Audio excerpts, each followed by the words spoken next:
അവളാണ് ഈ തള്ളി നീക്കിയത്. ഞാൻ എൻ്റെ ഭാഗം മാത്രമേ ഉള്ളൂ. എൻ്റെ ഭാര്യയാണ് ഇത് തള്ളി നീക്കി പിള്ളേരെ ഈ പരുവത്തിലാക്കി. നേഴ്സിംഗ് പഠിപ്പിക്കാൻ ഒറ്റ കാരണം എൻ്റെ ഭാര്യയാണ്, ബിന്ദുവാണ്. അവർക്ക് ഓരോരുത്തർ പറയുന്നത് PR ഏജൻസി പറയുന്നത് ഏറ്റുപറയുക എന്നതിനപ്പുറം ഒരു ഗവേണൻസ് എന്ന് പറയുന്നതില്ല. ഞാൻ എപ്പോഴും പറയും, ഒരു സർക്കാരില്ലായ്മ ഫീൽ ചെയ്യാൻ. ഏറ്റവും നന്നായി നടക്കുന്ന ആരോഗ്യ പരിരക്ഷ, വിദ്യാഭ്യാസ മേഖല ഉൾപ്പെടെ എങ്ങനെ അതിനെയൊക്കെ ചീത്തപ്പെടുത്താം, എന്നിട്ട് ജനങ്ങളുടെ മനസ്സിൽ ഇതൊന്നും അല്ല ശരി എന്ന് എങ്ങനെ അവതരിപ്പിക്കാം എന്ന ഗവേഷണം നടത്തിക്കൊണ്ടിരിക്കുകയാണ് അവർ. ആ കുടുംബത്തോടൊപ്പം ഗവൺമെൻറ് ഉണ്ട്. സർക്കാർ കൃത്യമായി ആ ഗവൺമെൻറ് ഈ കുടുംബത്തിന് എന്തൊക്കെ ചെയ്തു കൊടുക്കണോ ആ കാര്യങ്ങൾ ചെയ്ത് അവരെ സംരക്ഷിക്കും. അതാണ് നമ്മളിപ്പോൾ ആലോചിച്ചിട്ടുള്ളത്. ചൂരൽമലയിലും മുണ്ടക്കയിലും ഉണ്ടായതുപോലെ അനൗൺസ്മെന്റിൽ മാത്രം ഇത് നിർത്താനാണ് ഉദ്ദേശിക്കുന്നതെങ്കിൽ ഞങ്ങളും വെറുതെ ഇരിക്കും.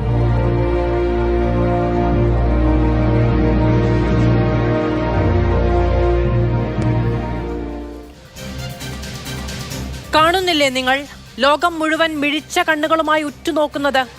കേൾക്കുന്നില്ലേ നിങ്ങൾ ലോകം മുഴുവൻ പ്രകീർത്തിക്കുന്നത്? അതിനിടയിൽ ഗതിയില്ലാത്ത മനുഷ്യരുടെ നിലവിളി കേൾക്കുകയോ കണ്ണുനീര് കാണുകയോ ചെയ്യരുത്. 1-ാം നമ്പറിനെ കുറ്റം പറഞ്ഞാൽ കളി മാറും, അല്ലെങ്കിൽ കളി പഠിപ്പിക്കും. കോട്ടയം മെഡിക്കൽ കോളേജിൽ ഇടിഞ്ഞു പൊളിഞ്ഞു വീണത് ആരുടെ പ്രതിച്ഛായയാണ്? ഇല്ലാതെ പോയത് ആരുടെ ജീവനാണ്? സൂപ്പർ പ്രൈം ടൈമിലേക്ക് എല്ലാ പ്രേക്ഷകർക്കും സ്വാഗതം. നമ്മളോടൊപ്പം അതിഥികൾ ചേരും. CPM നിന്ന് advocate K Anilkumar, advocate Pramod Puzhankara, രാഷ്ട്രീയ നിരീക്ഷകൻ, ശ്രീ മോഹനൻ, അദ്ദേഹം ബിന്ദുവിൻ്റെ ഭർത്തൃ സഹോദരനാണ്, പ്രോപ്പർ ചാനൽ പ്രതിനിധി ശ്രീ MK ഹരിദാസ് എന്നിവർ നമ്മളോടൊപ്പമുണ്ട്. പുതുപ്പള്ളി MLA ശ്രീ ചാണ്ടി ഉമ്മനെയും നമ്മൾ പ്രതീക്ഷിക്കുന്നുണ്ട്. Advocate K Anilkumar, Thiruvananthapuram medical കോളേജുമായി ബന്ധപ്പെട്ടൊരു വിവാദം വലിയ തോതിൽ കത്തി നിൽക്കുമ്പോഴാണ് ഏറ്റവും ദൗർഭാഗ്യകരമായ ഒരു സംഭവം കോട്ടയം മെഡിക്കൽ കോളേജിൽ ഉണ്ടാകുന്നത്. ആരോഗ്യമന്ത്രിയുടെ രാജി എന്നുള്ളതാണ് പ്രതിപക്ഷം ഒന്നടങ്കം ആവശ്യപ്പെടുന്നത്. മെഡിക്കൽ കോളേജുകളിലെ പ്രശ്നങ്ങൾ, ഭരണനിർവഹണവുമായി ബന്ധപ്പെട്ടുണ്ടാകുന്ന കെടുകാര്യസ്ഥതകൾ, ഇതൊക്കെ ചൂണ്ടിക്കാണിക്കപ്പെടുകയാണ്. ആരോഗ്യമന്ത്രിയുടെ രാജി എന്നുള്ള പ്രതിപക്ഷ ആവശ്യത്തോടുള്ള സർക്കാരിന്റെ, പാർട്ടിയുടെ പ്രതികരണം എന്താണ്?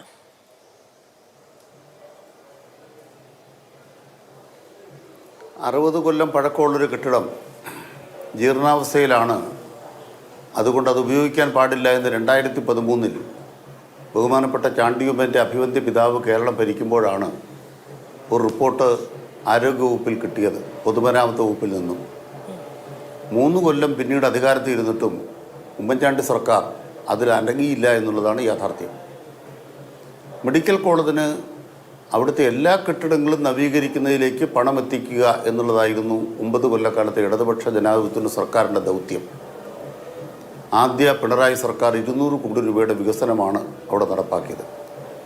2ാം പിണറായി സർക്കാരിൻ്റെ കാലത്ത് ഏതാണ്ട് 600 കോടിയിൽ താഴെ രൂപയുടെ വികസന പദ്ധതികൾ നടപ്പാക്കിക്കൊണ്ടിരിക്കുന്നു. ഇപ്പോൾ ഒരു സർജിക്കൽ ബ്ലോക്കിലെ അതിനോട് അനുബന്ധമായി നിർമ്മിക്കപ്പെട്ട പഴയ ഒരു ബാത്റൂം സമുച്ചയമാണ്, ശുചിമുറി സമുച്ചയമാണ് തകർന്നു വീണത്. നമ്മൾ കണ്ണുള്ളവരാരെങ്കിലും കാണുകയാണെങ്കിൽ 10, 11, 14 വാർഡുകളാണ് അവിടെ ഉള്ളത്. അതിൻ്റെ ബാത്റൂം കോംപ്ലക്സാണ് തകർന്നു വീണത്. അതിലേറ്റവും മുകളിലത്തെ നിലയിൽ 10ാം നമ്പറുള്ള കെട്ടിടമാണെന്ന് തോന്നുന്നു. അതിനോടനുബന്ധിച്ച ബാത്റൂമിലേക്ക് പോയ പാവപ്പെട്ട ഒരു വീട്ടമ്മയാണ് ബിന്ദു. അവരാണ് ദാരുണമായ അപകടത്തിൽപ്പെട്ടുപോയത്. പക്ഷേ അതിന് തൊട്ട് താഴെ 2 ബാത്റൂംസ് ഉണ്ടായിരുന്നു. ആ ഓരോ 14-നും 11-നും അതിന് ബാത്റൂംസ് ഉണ്ടായിരുന്നു. അതാരും ഉപയോഗിക്കുന്നുണ്ടായിരുന്നില്ല. അത് ഉപയോഗിക്കുന്നുണ്ടായിരുന്നെങ്കിൽ വളരെ ഗുരുതരമായ സാഹചര്യമായിരുന്നു അവിടെ ഉണ്ടാകുമായിരുന്നത്. അപ്പോൾ എന്തുകൊണ്ടത് ഉപയോഗിക്കുന്നില്ല? Medical college superintendent doctor Jayakumar പറഞ്ഞു, മുമ്പ് തന്നെ ഈ 10, 14 വാർഡുകളടക്കമുള്ള ഈ 3 നിലകളിലുള്ള കെട്ടിടത്തിന് ടൈൽസൊക്കെ ഇട്ട് പുതിയ ബാത്റൂമുകൾ നിർമ്മിക്കപ്പെട്ടിട്ടുണ്ട്. അതോടുകൂടി ഈ ബാത്റൂം കോംപ്ലക്സ് ഉപയോഗിക്കേണ്ടതില്ല എന്ന് സീൽ ചെയ്തിരിക്കുകയായിരുന്നു. പക്ഷേ ഏറ്റവും മുകളിലത്തെ നിലയിൽ ഉണ്ടായിരുന്ന ഈ ബാത്റൂം അവിടെ ആളുകൾ ഉപയോഗിക്കാൻ ഇടവന്നു എന്നുള്ളത് യാഥാർത്ഥ്യമാണ്. അക്കാര്യത്തിൽ അവിടെ കൈകാര്യം ചെയ്ത ആളുകൾ ചിലപ്പോൾ ശ്രദ്ധക്കുറവുകൊണ്ടാവാം, അതിൻ്റെ ഗൗരവം മനസ്സിലാക്കാത്തതുകൊണ്ടാവാം, അത് ഉപയോഗിക്കാൻ ഇടവന്ന ദാരുണമായൊരു അനുഭവം ആ വീട്ടമ്മയ്ക്കുണ്ടായി. ആ കുടുംബത്തിന് പറഞ്ഞറിയിക്കാനാവാത്ത നഷ്ടമാണ്, ആ കുടുംബത്തിന്റെ നട്ടല്ലെന്ന് പറയാവുന്ന അഡ്വക്കേറ്റ് കെ. അനിൽകുമാർ, നഷ്ടമാണ് ഉണ്ടായിട്ടുള്ളത്. ചാണ്ടി ഉമ്മന്റെ അഭിവന്ദ്യ പിതാവ് അതുകൊണ്ട് തന്നെ 2013 ഇതിന്റെ ഫിറ്റ്നസുമായി ബന്ധപ്പെട്ട് ഉള്ള പ്രശ്നമുണ്ടായതിനു ശേഷം 3 വർഷം കേരളം ഭരിച്ചു, യാഥാർത്ഥ്യമാണ്. പക്ഷേ 2023 ജൂലൈ 18 അദ്ദേഹം മരിച്ചുപോയി. ഇനി അദ്ദേഹത്തിന് രാജിവെക്കാൻ കഴിയില്ല. കഴിഞ്ഞ 9 വർഷമായിട്ട് ഈ സംസ്ഥാനത്ത് ഒരു സർക്കാർ അധികാരത്തിലുണ്ട്. 3 വർഷം വെറുതെ ഇരുന്നതിനെ കുറ്റം പറയുമ്പോൾ 9 വർഷമായി അധികാരത്തിലെടുത്ത ഒരു സർക്കാർ, അതിന്റെ പിന്നാലെ ഈ കെട്ടിടം ഇടിഞ്ഞു വീണ ഒരു സാധു സ്ത്രീ മരിച്ചു പോയതിന് പിന്നാലെ ഇനി ഉമ്മൻചാണ്ടി കുറ്റം പറയുന്നത് പര്യാപ്തമാണോ? അല്ല, ഞങ്ങൾ കുറ്റം പറഞ്ഞില്ല.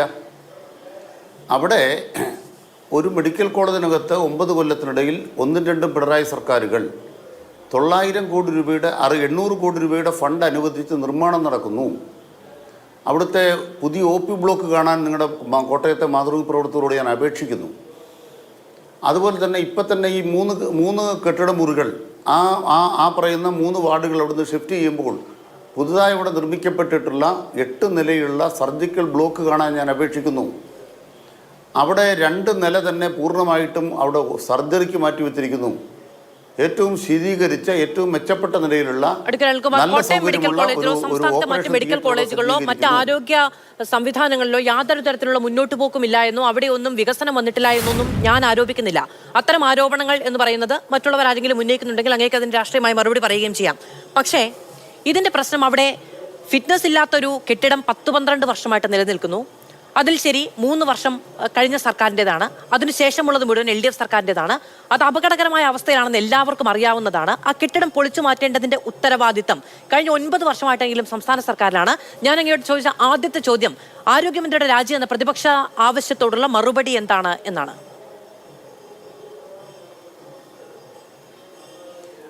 നമ്മുടെ കേരളത്തിലൊരു ഗവർണർ 2004 സർക്കാർ ആശുപത്രി പോയിട്ട് അണുബാധ വന്ന് ആശുപത്രിയിൽ നിന്ന് ഇൻഫെക്ഷൻ എടുത്ത് മരിച്ചത് കേരളത്തിൽ കേട്ടിട്ടുണ്ടോ? സിക്കന്ദർ ഭക്ത് ആരായിരുന്നു മുഖ്യമന്ത്രി? ഗവർണർ സർക്കാർ ആശുപത്രിയിലെ വീഴ്ച കൊണ്ട് മരിച്ചിട്ട് മന്ത്രി രാജിവെച്ചോ UDFൻ്റെ കാലത്ത്? ഇപ്പം തന്നെ കോട്ടയം നഗരത്തിനകത്ത് കോട്ടയം മുനിസിപ്പാലിറ്റിയുടെ എതിർവശത്തുള്ള ഒരു കെട്ടിടം, മുനിസിപ്പാലിറ്റി കെട്ടിടം, ആ കെട്ടിടത്തിൽ നിന്നും ആ കെട്ടിടത്തിൻ്റെ കോൺക്രീറ്റ് സ്ലാബ് ഇടിഞ്ഞു വീണ് അത് വാടകയ്ക്ക് കൊടുത്തിരുന്ന ലോട്ടറി കടയിലെ ഒരു തൊഴിലാളി മരിക്കുന്നു. നഗരസഭ വാടകയ്ക്ക് കൊടുത്ത കെട്ടിടത്തിലാണ് തൊഴിലാളി മരിക്കുന്നത്. തിരുവഞ്ചൂർ രാധാകൃഷ്ണനാണ് കോട്ടയത്തെ MLA, സമര നേതാക്കന്മാർ 25 കൊല്ലമായിട്ട് UDF ഭരിക്കുന്നൊരു സ്ഥലമാണ്. ഇത്തരം കാര്യങ്ങൾ ഉണ്ടാകുമ്പോൾ രാജിവെക്കുക എന്ന് പറയുന്നത് കേരളത്തിലെ പ്രതിപക്ഷം ചെയ്തുകൊണ്ടിരിക്കുന്നൊരു കാര്യമാണ്. അങ്ങനെ എന്ത് സംഭവം ഉണ്ടായപ്പോഴും എപ്പോഴും രാജിവെച്ചുകൊണ്ടിരിക്കുന്ന ഒരു പാരമ്പര്യം കോൺഗ്രസിനുണ്ട്. ആ കോൺഗ്രസ്സുകാർ അത്തരം പാരമ്പര്യം പറഞ്ഞുകൊണ്ടിരിക്കും. നിങ്ങൾ മനസ്സിലാക്കേണ്ട ഒരു യാഥാർത്ഥ്യം എന്താണ്? ഇവിടെ ബാത്റൂം കോംപ്ലക്സ് ഒഴികെ 10, 11, 14 വാർഡുകളിൽ ബാത്റൂം കോംപ്ലക്സ് അല്ലാതെ പുതിയ ശുചിമുറികൾ നിർമ്മിച്ചിട്ടുണ്ടോ? 60 കൊല്ലം മുമ്പുള്ള കെട്ടിടമാണ് പൊളിഞ്ഞു വീണത്. നിങ്ങൾ ആ 3 നിലകളിലെ ശുചിമുറികൾ പോയി നോക്കൂ. അവിടെ ടൈൽസ് ഇട്ട ശുചിമുറികൾ കാണാവോ? ഇപ്പോഴും അവൾ കേടുകൂടാതെ അവിടെ ഉണ്ടല്ലോ. നാളെ രാവിലെ വന്നോളൂ, ഞാൻ കാണിച്ചു തരാം. അവിടെ രോഗികൾക്ക് ഉപയോഗിക്കാൻ വേണ്ടി 10, 11, 14 വാർഡുകളിൽ ശുചിമുറികൾ വൃത്തിയായിട്ടുള്ളതുണ്ട്. അത് പുതുതായി നിർമ്മിക്കപ്പെട്ടതാണ്. അത് സൂപ്രണ്ട് മാധ്യമങ്ങളോട് പറഞ്ഞു. സങ്കടകരമായ കോട്ടയം മെഡിക്കൽ കോളേജിന്റെ കെട്ടിടത്തിനുള്ളിൽ ക്യാമ്പസിനുള്ളിൽ മറ്റു പൊതുജനങ്ങൾക്ക് പ്രവേശനമില്ലാത്ത ഒരു കെട്ടിടത്തിലേക്ക് ബിന്ദു അതിക്രമിച്ചു കയറിയതല്ല എന്നാണ് ഞാൻ വിചാരിക്കുന്നത്. അങ്ങനെ ഒരു വാദം അങ്ങേക്കുണ്ട് എന്ന് ഞാൻ വിചാരിക്കുന്നില്ല, അല്ലെങ്കിൽ വിശ്വസിക്കുന്നില്ല. അവിടെ ആളുകൾ കുളിക്കാനും മറ്റാവശ്യങ്ങൾക്കും വേണ്ടി ചെന്നുകൊണ്ടേയിരുന്നു. അത് അവിടെയുള്ള നടത്തിപ്പുകാരോ സെക്യൂരിറ്റിക്കാരോ അറിഞ്ഞിട്ടില്ല എങ്കിൽ അത് അവരുടെ ഉത്തരവാദിത്തമാണ്. അവിടെ 1, 2, 3, 4, 5, 6, 7, 8, 9, 10 ഈ പറയുന്ന ശുചിമുറികൾ ഉണ്ടായിരിക്കാം. പക്ഷെ അതിന് പര്യാപ്തമായ രീതിയിൽ അത് ഉപയോഗിച്ചാൽ മതിയാവുന്ന തരത്തിലുള്ള ആളുകളല്ല അവിടെ എത്തിച്ചേർന്നത്. അപ്പോൾ ശുചിമുറിയുമായി ബന്ധപ്പെട്ട അപര്യാപ്തത സ്വാഭാവികമായും പൊതു സംവിധാനത്തിൽ ഉണ്ടാകും. അതിന്റെ പരിമിതി നമുക്ക് മനസ്സിലാകും. പക്ഷെ ആ കെട്ടിടം അപകടാവസ്ഥയിലാണെങ്കിൽ അത് പൊളിച്ചു നീക്കേണ്ടത് ആരുടെ ഉത്തരവാദിത്തമാണ് എന്നുള്ളത് നമ്മളുടെ മുന്നിലുള്ള ചോദ്യമാണ്. ഇനി അപകടാവസ്ഥയിലാണെങ്കിൽ അത് പൊളിച്ചു നീക്കാൻ വൈകുന്നുണ്ടെങ്കിൽ, ചുവപ്പ് നാടയിൽ കുടുങ്ങിക്കിടക്കുന്നുണ്ടെങ്കിൽ അവിടേക്ക് ആളുകൾ കടന്നു ചെല്ലാതിരിക്കാനുള്ള സംവിധാനമെങ്കിലും ഉണ്ടാക്കി വെക്കുക എന്ന് പറയുന്നത് ആരുടെ ഉത്തരവാദിത്തമാണ് എന്നുള്ള ചോദ്യം നമ്മുടെ മുന്നിലുണ്ടാകും. പിന്നെ കോൺഗ്രസ്സുകാർ ചെയ്യുന്നത് പോലെ തന്നെ ചെയ്യാൻ, ഇത്തരത്തിലുള്ള പ്രശ്നങ്ങൾ ഉണ്ടാകുമ്പോൾ അതിൽ ഉത്തരവാദിത്തം ഏറ്റെടുക്കാതിരിക്കാൻ, അല്ലെങ്കിൽ അതേ രീതി തുടരാൻ വേണ്ടിയിട്ടാണോ നിങ്ങൾ അധികാരത്തിൽ വന്നത്? അതെ, ആണോ? നമ്മുടെ കേരളത്തിലെ സർക്കാർ ആശുപത്രികളൊക്കെ അടച്ചുപൂട്ടിയാൽ കേരളം നന്നാകും. സർക്കാർ സ്കൂളുകളൊക്കെ അടച്ചുപൂട്ടിയാൽ കേരളം നന്നാകും. ഇവിടുത്തെ പെൻഷൻകാരൊക്കെ ചത്തു മലച്ചു പോയാൽ കേരളം നന്നാകും. ഖജനാവ് കാലിയാകാതിരിക്കാൻ പെൻഷൻകാർ പെട്ടെന്ന് ചത്തുപോകണം. ഇങ്ങനെയൊക്കെ ധവളപത്രം ഇറക്കിയൊരു ഒരു ശങ്കരനാരായണനെ ഓർക്കുന്നുണ്ടോ? ഇത് ധവളപത്രത്തിലെ വാചകങ്ങളാണ്. പിണറായി സർക്കാർ അധികാരത്തിൽ കേൾക്കുമ്പോൾ മാലേപ്പറമ്പ് സ്കൂൾ കേട്ടിട്ടുണ്ടോ? വിൽക്കാൻ തീരുമാനിച്ചാണ് ഉമ്മൻചാണ്ടി സർക്കാർ. അവിടുന്ന് കേരളത്തെ കൈപിടിച്ചുയർത്തി ഇന്ന് കാണുന്ന നിലവാരത്തിലേക്ക് വികസിപ്പിച്ചെടുത്തപ്പോൾ അതിൻ്റെ ഭാഗമായി തുടർന്നു വരുന്ന പ്രവർത്തനങ്ങളിൽ പ്രശ്നങ്ങളുണ്ട്. ആ പ്രശ്നങ്ങൾ കൂടി പരിഹരിക്കാൻ UDFൻ്റെ പഴയ കാലത്തേക്ക് തിരിച്ചു പോകണം. UDFൻ്റെ പഴയ കാലമാണോ നല്ലത്? ഞാൻ ചോദിക്കുന്നത് നിങ്ങൾ കേരളം മാറി മാറിയാണ് ഇത്രയും കാലം ഭരിച്ചിട്ടുള്ളത് മുന്നണികൾ. അപ്പോ കഴിഞ്ഞ 10 വർഷം എന്ന് പറയുന്നത് തൊട്ടുതലേ 5 വർഷവുമായി മാത്രം താരതമ്യപ്പെടുത്തുകയാണെങ്കിൽ അതിനു മുമ്പുള്ള VS അച്യുതാനന്ദൻ കാലത്തെ എങ്ങനെ ഈ ഗണത്തിൽപ്പെടുമോ? നിങ്ങൾ അങ്ങോട്ടും ഇങ്ങോട്ടും മാറി മാറി ഭരിച്ചൊരു സംവിധാനമാണിത്. കഴിഞ്ഞ 9 വർഷമായി ഇവിടെ ഒരു സർക്കാർ സ്ഥിരതയോടെ നിൽക്കുന്നുണ്ട്. അപ്പൊ എങ്ങനെയാണ് തൊട്ടുതലേ സർക്കാർ എന്നുള്ള ഒരൊറ്റ കാരണം മാത്രം പറഞ്ഞുകൊണ്ട് പോകാൻ പറ്റുന്നത്? തിരുവനന്തപുരം മെഡിക്കൽ കോളേജിൽ പ്രശ്നമുണ്ടായിട്ടുണ്ടെങ്കിൽ അത് UDF സർക്കാരിന്റെ കാലത്തെ തുടർച്ച, അല്ലാതെ പ്രശ്നമായിട്ടുണ്ടെങ്കിൽ അത് UDF സർക്കാരിന്റെ, കോട്ടയം മെഡിക്കൽ കോളേജിൽ പ്രശ്നമായിട്ടുണ്ടെങ്കിൽ UDF സർക്കാരിന്റെ കാലത്തെ തുടർച്ച. ഒന്നാം പിണറായി സർക്കാരിന്റെ കാലത്ത് മുഴുവൻ ലോക്കപ്പ് പ്രവർത്തനങ്ങളും പിണറായി സർക്കാരിന്റെ ഭൂതാവേശം ഉണ്ടായിരുന്ന സിസ്റ്റത്തിന്റെ പ്രശ്നം. ഈ നിലയ്ക്ക് നിങ്ങൾ ഇനിയിപ്പോ 3.0 എന്നുള്ളതാണല്ലോ മുന്നോട്ട് വെക്കുന്നത്. ഈ നിലയ്ക്കാണെങ്കിൽ ഈ മൂന്നാമത്തെ തവണയും നിങ്ങളെ അധികാരത്തിൽ ഒരു ജനത ഏറ്റുകയാണെങ്കിൽ അത് കഴിഞ്ഞാലും പറയുമോ 15 വർഷം മുമ്പ് ഉമ്മൻചാണ്ടിയല്ലേ ഭരിച്ചതെന്ന്? അത് നിങ്ങൾ മനസ്സിലാക്കണം. നിങ്ങൾ നാരായണത്ത് ഭ്രാന്തൻ്റെ കഥ കേട്ടിട്ടുണ്ടല്ലോ. രാവിലെ തൊട്ട് കല്ലുരുട്ടി കയറ്റും മുകളിലേക്ക്. കല്ല് മുകളിൽ ചെല്ലുമ്പോൾ വൈകുന്നേരം ആകുമ്പോൾ എടുത്ത് തള്ളിയിട്ട് താഴേക്കിട്ട് ചിരിക്കും. ഇതുപോലെ ഞങ്ങൾ കേരളത്തിനകത്ത് വിദ്യാഭ്യാസ മേഖലയിൽ, ആരോഗ്യ മേഖലയിൽ, പൊതുവിടങ്ങളിലൊക്കെ ഞങ്ങൾ വികസിപ്പിച്ചു കൊണ്ടുവന്ന കേരളത്തെ എങ്ങനെയാണ് UDF തകർത്തത്, പൊതുമേഖല വിറ്റത്? കേരളത്തിലെ ആരോഗ്യ വിദ്യാഭ്യാസ മേഖലകളെ എങ്ങനെയാണ് UDF തകർത്തത്? മാറി മാറി വരുന്ന ഗവൺമെൻറ്റുകൾ ഒരേപോലെയാണോ ഈ ഓരോ മേഖലയിലും പണം നീക്കി വെച്ചത്? ഞാൻ കോൺഗ്രസ്സുകാരെ വെല്ലുവിളിക്കുന്നു. ആരോഗ്യമന്ത്രി വീണ ജോർജ് ഒരു സംവാദത്തിന് തയ്യാറായി. ഇവർ രാജിവെക്കണമെന്ന് പറയുന്ന മന്ത്രി പ്രതിപക്ഷ നേതാവിനെ സംവാദത്തിന് വിളിച്ചു. ഫസ്റ്റ് പോയിന്റ് എന്താണ്? കഴിഞ്ഞ 25 കൊല്ലക്കാലത്തെ അലോക്കേഷൻ എടുക്കാം, ഓരോ കൊല്ലത്തെ അലോക്കേഷൻ എടുക്കാം, LDFൻ്റെ കാലത്തെ അലോക്കേഷൻ എടുക്കാം, UDFൻ്റെ കാലത്തെ അലോക്കേഷൻ എടുക്കാം. എല്ലാ മേഖലകളിലും ഇടതുപക്ഷ ജനാധിപത്യത്തിൻ്റെ മികവ് ഞങ്ങൾ തെളിയിച്ചത് കാണിച്ചു തരാം. ഇപ്പോൾ അവിടുന്ന് മുന്നോട്ട് പോകുന്നത് ഞങ്ങൾ കാണിച്ചു തരാം. നമ്മുടെ നാട്ടിൽ ദാരുണമായൊരു സംഭവം ഉണ്ടായാൽ അതിൻ്റെ മറവിൽ നിന്നുകൊണ്ട് ഞങ്ങൾ ചെയ്ത എല്ലാ നല്ല കാര്യങ്ങളെയും അടച്ചാക്ഷേപിക്കുക. ഇവിടെ പുതിയ ഡോക്ടർമാരെ നിയമിച്ചിട്ടില്ലേ? നഴ്സുമാരെ നിയമിച്ചിട്ടില്ലേ? എല്ലാ സംഭവങ്ങളും തിരുവനന്തപുരം മെഡിക്കൽ കോളേജുമായി ബന്ധപ്പെട്ട പ്രശ്നങ്ങളുണ്ടായപ്പോൾ മുഖ്യമന്ത്രി അടക്കം പറഞ്ഞു ഒറ്റപ്പെട്ട സംഭവങ്ങൾ ഉയർത്തി കാണിച്ചുകൊണ്ട് ലോകം ഉറ്റുനോക്കുന്ന നമ്മുടെ ആരോഗ്യരംഗത്തെ അടച്ചാക്ഷേപിക്കാൻ പാടില്ല എന്നുള്ളതാണ്. ഇപ്പോൾ ഇവിടെ തിരുവനന്തപുരം കോട്ടയം മെഡിക്കൽ കോളേജിൽ പ്രശ്നമുണ്ടാകുമ്പോൾ കോട്ടയം മെഡിക്കൽ കോളേജിൽ ഇടിഞ്ഞു വീണ കെട്ടിടത്തിന് തൊട്ടപ്പുറത്ത് പ്രൈവറ്റ് മേഖലയെ പോലും നാണിപ്പിക്കുന്ന തരത്തിലുള്ള വലിയ വികസനം സാധ്യമായിട്ടുണ്ട്. ആ ഒരൊറ്റ കെട്ടിടം മാത്രമല്ല അവിടെ ഉള്ളത് എന്ന് പറഞ്ഞുകൊണ്ട്. അപ്പോൾ അതും ഒരൊറ്റപ്പെട്ട സംഭവമാണ്. ആ നിലയ്ക്ക് എല്ലാ മേഖലകളിലും നിങ്ങൾ കൈവരിച്ച മുഴുവൻ നേട്ടങ്ങളും അത് അങ്ങനെ തന്നെ ആകട്ടെ. അതിനുവേണ്ടിയാണല്ലോ സർക്കാരിനെ അധികാരത്തിലേറ്റുന്നത് ജനങ്ങൾ. പക്ഷേ അതിനപ്പുറത്ത് എവിടെയെങ്കിലും ഒരു വീഴ്ച ഉണ്ടായിട്ടുണ്ടെങ്കിൽ ആ വീഴ്ചയുടെ പേരിൽ ജീവൻ നഷ്ടപ്പെട്ടിട്ടുണ്ടെങ്കിൽ ചോദിക്കാൻ കഴിയില്ല. അത് വലതുപക്ഷ മാധ്യമങ്ങളുടെ കുടലൂത്താണ്, അത് പ്രതിപക്ഷത്തിന്റെ ആയുധമാണ് എന്ന നിലയ്ക്ക് മാത്രം ന്യായീകരിച്ച് പോകുന്നിടത്ത് ഇത്തിരി പിഴച്ചു പോകുന്നുണ്ട് എന്ന് ഞാൻ എൻ്റെ ഒരു വ്യക്തിപരമായ അഭിപ്രായം എന്ന നിലയ്ക്ക് പറഞ്ഞു വെച്ചിട്ട് ഞാൻ മറ്റതികളിലേക്ക് പോകുന്നു. ശ്രീ അനിൽകുമാർ, ഞാൻ എങ്കിലേക്ക് വരാം. ശ്രീ പ്രമോദ് പുഴങ്കര, ഗവർണർ, ഞാൻ വരാം. ഇത്രയും നേരം ഞാൻ അങ്ങയിലാണ് നിന്നത്. അങ്ങ് അതിനോട് അനുകൂലിച്ച് നിൽക്കുമെന്ന് ഞാൻ വിചാരിക്കുന്നു. ഇത്രയും നേരം ഞാൻ അങ്ങയിലാണ് നിന്നത്. ഞാൻ അങ്ങയിലേക്ക് തന്നെ വരികയും ചെയ്യും. ശ്രീ പ്രമോദ് പുഴങ്കര, മുൻപൊരു ഗവർണർ ഇവിടെ സർക്കാർ ആശുപത്രികളിൽ നിന്ന് ഇൻഫെക്ഷൻ ബാധിച്ച് മരിച്ചുപോയി. ഒരു ഗവർണർ മരിച്ചിട്ട് പോലും ഇവിടെ രാജ്യം ഉണ്ടായില്ല. ഇപ്പോൾ ഒരു കുടുംബത്തിന്റെ മുഴുവൻ ആശ്രയം, അവളാണ് എല്ലാം എന്ന് പറയുന്ന ഒരു കുടുംബനാഥൻ, അമ്മയായിരുന്നു എല്ലാം എന്ന് പറയുന്ന 2 മക്കൾ, അങ്ങനെ കണ്ണീരിന്റെ ഒരു വലിയ കാണാക്കയത്തിൽ നിന്നുകൊണ്ടാണ് കേരളം ഈ ദുരന്തത്തെ ഉറ്റുനോക്കുന്നത്. ഇതിനോട് എങ്ങനെയാണ് ഈ സംവിധാനം പ്രതികരിക്കുന്നത് എന്ന് നോക്കുന്നത്, എന്തുകൊണ്ടാണ് ഈ സംഭവം ഉണ്ടായത് എന്ന് ഒരു മറുപടി ഇല്ലാതെ നിൽക്കുന്നത്. അപ്പോൾ ആരുടെയെങ്കിലുമൊക്കെ ജീവൻ 2 തട്ടുകളിൽ വെച്ച് നോക്കി അതിൽ ഏതിനു കനം ഏതിന് കനമില്ലായ്മ എന്ന് നമുക്ക് പറയാൻ കഴിയുമോ എന്നുള്ളതാണ്. ഇത്രയും വലിയൊരു ദുരന്തം ഉണ്ടാകുന്ന സമയത്ത് നമുക്കതിനെ രാഷ്ട്രീയമായി മാത്രം അളന്ന് മുന്നോട്ട് പോകാൻ കഴിയുമോ? വാസ്തവത്തിൽ കേരളത്തിലെ സർക്കാരും CPM സംഘടനയും ശ്രമിച്ചുകൊണ്ടിരിക്കുന്നത് കേരളത്തിലെ മനുഷ്യരെല്ലാവരും ഉമ്മൻചാണ്ടി കാലവും പിണറായി കാലവും എന്നുള്ള തരത്തിൽ വേർതിരിച്ച് നിൽക്കുന്ന രണ്ട് ക്ലബ്ബുകളാണ് എന്നുള്ള മട്ടിലാണ്. അങ്ങനെയല്ല.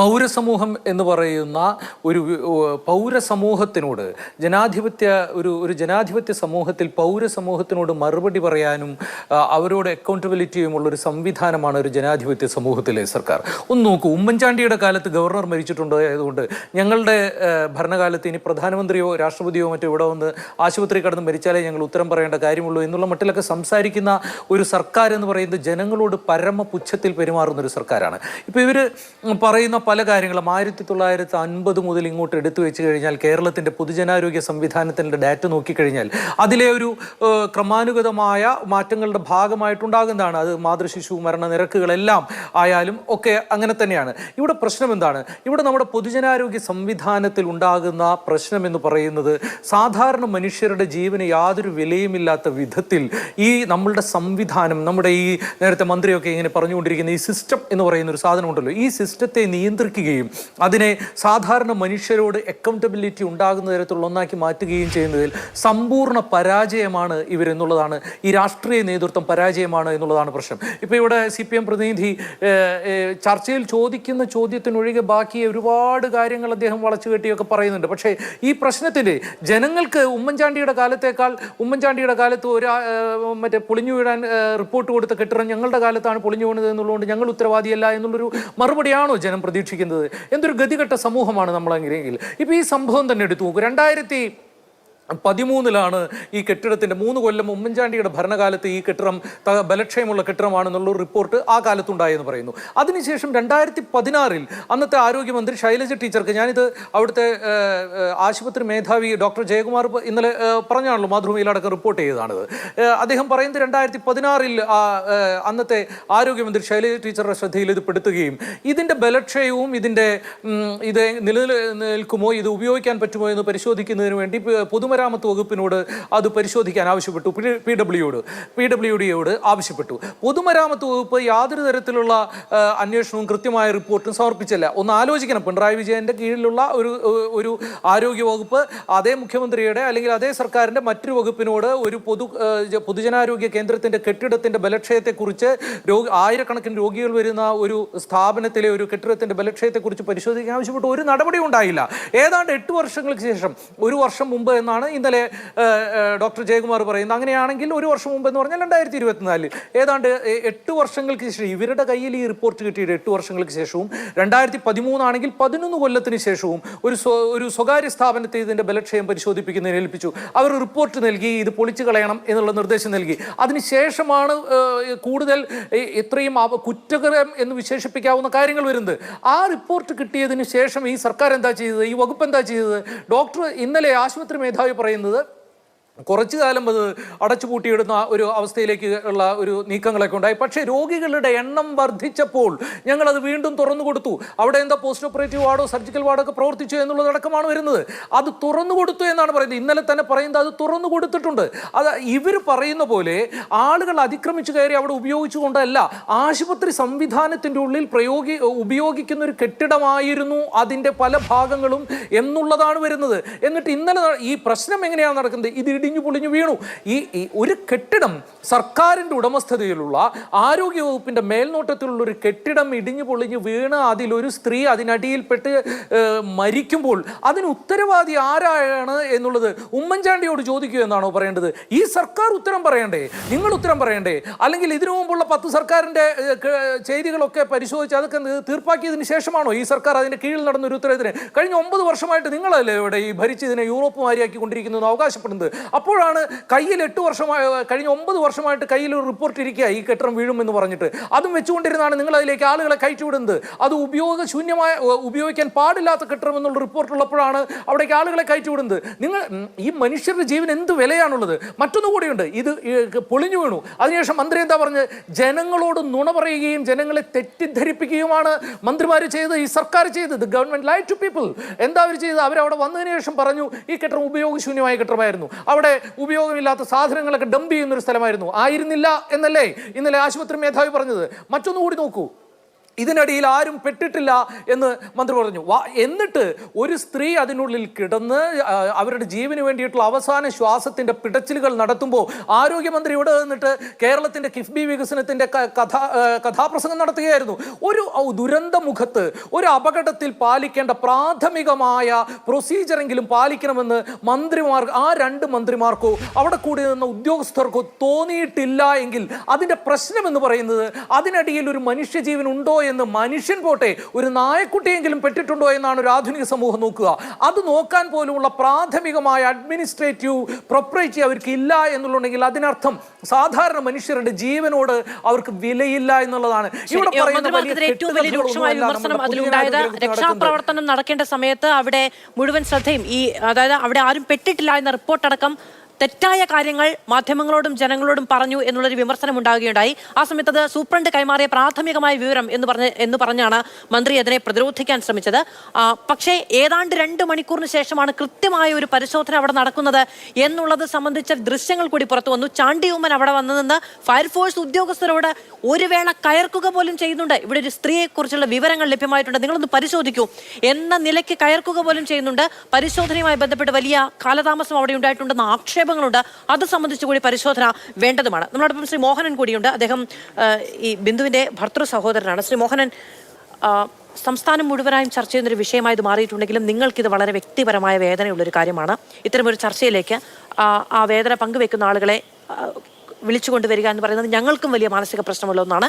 പക്ഷേ ഇതിൻ്റെ പ്രശ്നം വളരെ പ്രാഥമികമായത് അനുഭവിക്കുന്നവർക്ക് മാത്രമാണ് അത് എന്താണ് എന്ന് ജനങ്ങളോട് പറയാൻ കഴിയുക എന്നുള്ളത്. നമുക്കൊരു പ്രശ്നമുണ്ടായാൽ സാമൂഹ്യജീവി എന്ന നിലയ്ക്ക് നമ്മൾ ഏറ്റവും കൂടുതൽ വിചാരിക്കുന്നത് ഇനി ഒരാൾക്ക് ഇങ്ങനെ ഒരു പ്രശ്നം ഉണ്ടാകരുത് എന്നുള്ളത് കൂടിയാണ് എന്ന് വിചാരിച്ച് നിങ്ങൾക്കുണ്ടാകുന്ന മാനസിക വിഷമങ്ങൾക്ക് ഞാൻ മാപ്പ് ചോദിക്കുകയും ചെയ്യുന്നു. ശ്രീ മോഹനൻ, ആ സംഭവം ഉണ്ടായതിനു ശേഷമുള്ള തിരച്ചിൽ, അവിടെ ആരും പെട്ടിട്ടില്ല എന്നതടക്കമുള്ള വാർത്തയാണ് പുറത്തേക്ക് വന്നത്. ആദ്യഘട്ടത്തിൽ അതിനനുസരിച്ചുള്ള തിരച്ചിൽ മാത്രമേ ഉണ്ടായുള്ളൂ എന്നതടക്കമുള്ള ആക്ഷേപങ്ങളും നിലനിൽക്കുന്നുണ്ട്.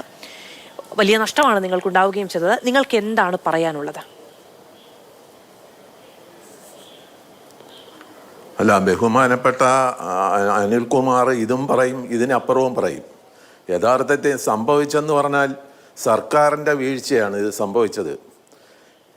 എൻ്റെ അനിയൻ്റെ ഭാര്യയും അനിയനും കൂടെ 7 ദിവസത്തിന് മുമ്പ് ഈ ആശുപത്രി അഡ്മിറ്റ് ചെയ്തതിന് മുമ്പ് അങ്ങനെ ഈ സംഭവം നടക്കുന്നതിൻ്റെ അന്ന് ബ്ലഡ് പരിശോധിക്കാനായിട്ട് വൈഫും എൻ്റെ അനിയനും കൂടെ പുറത്തോട്ട് പോയി. അനിയനെ ലാബിലോട്ട് വായിച്ച് ബിന്ദു കൊച്ചിന് ഭക്ഷണം മേടിക്കാനായിട്ട് ഭക്ഷണവും മേടിച്ചുകൊണ്ട് 3ാമത്തെ നിലയിൽ പോയി ആ ഭക്ഷണം കൊച്ചിന് കൊടുത്തിട്ട് ഇദ്ദേഹം കുളിക്കാനായിട്ട് ഈ ശുചിമുറിയെ എടുത്ത് ചെന്ന സമയത്ത് അവിടെ വേറെ 2 പേര് കുളിച്ചുകൊണ്ടിരിക്കുക. അത് കാരണം അവർ അവിടുന്ന് മാറി ഒരു 10 മിനിറ്റ് കഴിഞ്ഞതിന് ശേഷം ഇവർ കയറുന്ന ആ സമയത്താണ് ഇത് സംഭവിക്കുന്നത്. ഇത് സംഭവിച്ചതിന് ശേഷം എൻ്റെ സ്ഥലം കോയിവിളയാണ്. ഞാൻ കോയിവിള നിന്ന് ഇതോണം എൻ്റെ അനിയൻ ഇതോണം വൈഫ് അവിടെ വൈഫിൻ്റെ മോക്ക് ഇവിടെ ഓപ്പറേഷൻ ഉണ്ടെന്ന് പറഞ്ഞ് എൻ്റെ അടുത്ത് വിളിച്ചു പറഞ്ഞു. അങ്ങനെ ഞാനിത് TV കണ്ട ഉടനെ ഞാൻ ആലപ്പുഴ കോട്ടയം മെഡിക്കൽ കോളേജാണെന്നല്ലേ, അപ്പം ഇന്ന ആൾ അവിടെ ഉണ്ടല്ലോ. അങ്ങനെ ഞാൻ അപ്പോഴേ അനിയനെ വിളിച്ചപ്പോൾ ഞാൻ പറഞ്ഞു ഇതോണം ബിന്ദു ഉണ്ടോ? അന്നും പറയടേ ബിന്ദുവിനെ കാണാനില്ലെന്ന് പറഞ്ഞു. അപ്പോൾ ഏതാണ്ടൊരു 9:30-10 മണിയാവത്തതേ ഉള്ളൂ. അതിനുശേഷം അങ്ങനെ കുറച്ച് കഴിഞ്ഞപ്പോൾ അടുത്ത ഏഷ്യാനെറ്റിനകത്ത് ചാനലിനകത്ത് കാണിക്കുന്നത് തലയോലപ്പറമ്പ് ബിന്ദു 56 മരിച്ചു പോയെന്ന് പറഞ്ഞു. അങ്ങനെ ഞാനിത് സ്ഥിതി അങ്ങോട്ട് വിളിച്ചാൽ പിന്നെ ഫോൺ എടുക്കുന്നില്ല. അപ്പോൾ ഈ കുളിക്കാൻ കയറിയ സമയത്ത് ഈ അനിയൻ്റെ ഭാര്യ ഈ കെട്ടിടം കുളിമുറി തകർന്ന് അടിക്ക് പോയി. ഇതൊന്നും ആരും അറിയുന്നില്ല. അങ്ങനെ ഇവൻ ആ ബ്ലഡ് ബാങ്കിൽ നിന്ന് ഇങ്ങോട്ട് വന്നിട്ട് കൊച്ചിൻ്റെ അടുത്ത് ചോദിച്ചു അമ്മ എന്തെന്ന് ചോദിച്ചപ്പോൾ അമ്മയെ കാണാനില്ല. അപ്പോൾ ഈ ശുചിമുറിക്കകത്ത് അന്നേരം 10-15 പേര് അവിടെ കിടപ്പുണ്ട്. ആ ആളുകളെ ഈ കൊച്ചിനെയും എടുത്തുകൊണ്ട് അതിനകത്ത് വാർഡിൽ നിന്നോരോടിയ അനിയൻ വന്ന് നിൽക്കുന്ന പകച്ച് നിൽക്കുക എന്തോ സംഭവിച്ചെന്ന് അറിഞ്ഞൂടാ. അപ്പം മോള് പറഞ്ഞു ഇതോണം കെട്ടിടം വീണ് ആ ഭാഗത്തോട്ട് അനിയൻ പോയി.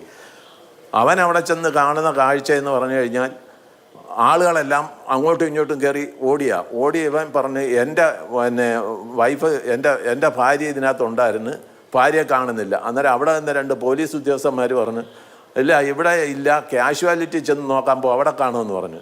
അവിടെ ചെന്നവൻ പറയാം ഇവിടെ ഒന്നും ഇല്ലെന്ന് പറഞ്ഞു. അപ്പോൾ അവൻ വിചാരിച്ച് അയാൾ മിക്സിങ് ആയിരിക്കും, ഈ സമയത്ത് കൊച്ചിനെയും ഭാര്യ എടുത്തോണ്ട് എങ്ങോട്ടെങ്കിലും പോയായിരിക്കും എന്ന് പറഞ്ഞ് അവൻ അത്രയും ഇതായിട്ടിരിക്കുക. അങ്ങനെ ഇരുന്ന് ചാണ്ടി ഉമ്മൻ ഈ പറഞ്ഞ്, അപ്പോൾ അവിടെ വേറെ ആളുകളുണ്ടായിരുന്നു, അവളുടെ അടുത്ത് ചോദിച്ചു പറയാം അവിടെ ആർക്കും ഇല്ല, 2 കൊച്ചിനെ കണ്ട് പരിക്ക് പറ്റിയതേ ഉള്ളൂ, അവിടെ ആരും വീണിട്ടില്ലെന്ന് പറഞ്ഞു. അപ്പോൾ ആ സമയത്ത് ഈ കോൺക്രീറ്റിൻ്റെ അടിക്ക് ഈ അനിയൻ്റെ വൈഫ് കിടക്കുക. അപ്പോൾ ആ സമയത്ത് എന്നാ സംഭവിച്ചത് എന്തുവാ, യാഥാർത്ഥ്യം എന്തുവാ, എന്നാൽ ആരെങ്കിലും ഇതൊന്ന് വന്ന് നോക്കി, അഥവാ ആരും പെട്ടിട്ടില്ലേ പോലും അതിൻ്റെ അടിക്ക് ആളുണ്ടോ, അതൊരു മാനുഷിക പരിഗണന വെച്ച് നോക്കാവുന്നതാണ്. അതുപോലും ഇവരുടെ ഭാഗത്തുനിന്ന്, ആശുപത്രിയുടെ ഭാഗത്തുനിന്നോ മറ്റുള്ള അവിടുത്തെ ഇത് ചെയ്യേണ്ട സൂപ്രണ്ടൻ്റെ ഭാഗത്തുനിന്നോ ഒരെന്തോന്നും ഉണ്ടായില്ല. അവിടെ നിന്ന് 2.5 മണിക്കൂർ കഴിഞ്ഞതിന് ശേഷമാണ് ചാണ്ടി ഉമ്മൻ വന്ന് അവിടെ ഈ പ്രശ്നം ഉണ്ടാക്കിയ സമയത്ത് JCB കേരളത്തിലെന്ന് പറയുന്നു, അത് എനിക്കറിയത്തില്ല, ആ ഭാഗം ഞാൻ കണ്ടില്ല.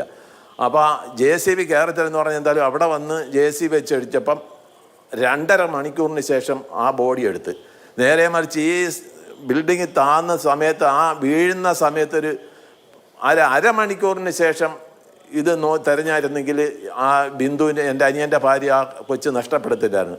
അപ്പം നമുക്ക് ഈ പറയുന്നോണം നമുക്ക് എൻ്റെ അനിയത്തി നഷ്ടപ്പെട്ട് എൻ്റെ അനിയനാണെന്ന് ജോലി ചെയ്ത് ജീവിക്കാനൊക്കാത്ത ഒരു സ്റ്റേജാണ്.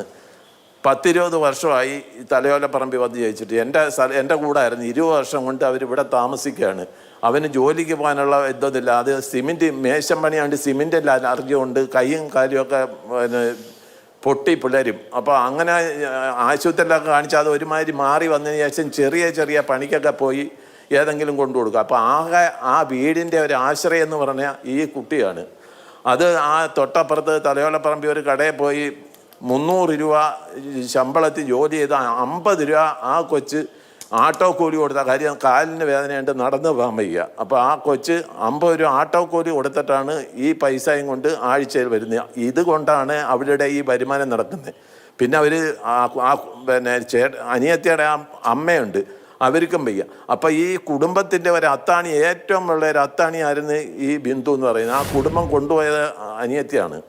അപ്പം അങ്ങനെയുള്ള ഒരു ഇതൊന്നും വെച്ചുകൊണ്ട് നമുക്ക് ഉള്ള, നമ്മൾ പറയുന്ന എൻ്റെ അനിയന് ഇനി ഒരു ജോലി ചെയ്യാനോ മറ്റൊന്നുമില്ല. ആ കൊച്ച്, ആ 2 ഒരാണും ഒരു പെണ്ണുമാണ്. അതിൽ ഒന്ന് നേഴ്സിംഗ് പഠിച്ച് ഇനി 3 മാസമേ ഉള്ളൂ അത് കംപ്ലീറ്റ് ചെയ്യാനായിട്ട്.